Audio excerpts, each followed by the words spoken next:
Amazon മേഖലയിൽ വനം കൊള്ളക്കാർക്കെതിരെ UAE സേനയുടെ ഓപ്പറേഷൻ. വിവിധ രാജ്യങ്ങളുടെ സഹകരണത്തോടെ നടത്തിയ റെയ്ഡിൽ 25 പേർ അറസ്റ്റിലായി. $32 മില്യൺ അനധികൃത വനശേഖരം സേന പിടിച്ചെടുത്തു.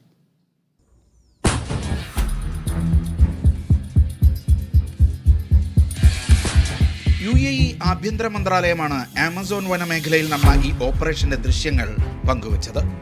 ഗ്രീൻ ജസ്റ്റിസ് എന്ന പേരിലായിരുന്നു വനം കൊള്ളയ്ക്കെതിരായ ഓപ്പറേഷൻ. പെറു, കൊളംബിയ, ബ്രസീൽ എന്നീ രാജ്യങ്ങളുടെ പിന്തുണയോടെ ഇവയുടെ അതിർത്തി പങ്കിടുന്ന ഇടനാഴിയിലെ അന്താരാഷ്ട്ര കള്ളക്കടത്ത് തടയുകയായിരുന്നു ലക്ഷ്യം.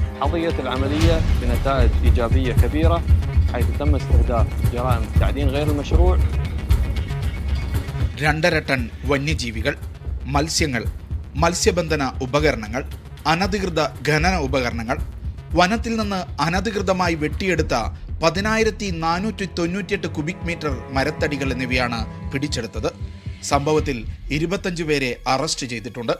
വിവിധ ഏജൻസികളെ ഏകോപിപ്പിച്ച് UAE ആഭ്യന്തര മന്ത്രാലയത്തിലെ international law enforcement four climate initiative June 24 മുതൽ 30 വരെയാണ് ഈ സംയുക്ത നീക്കം നടത്തിയത്.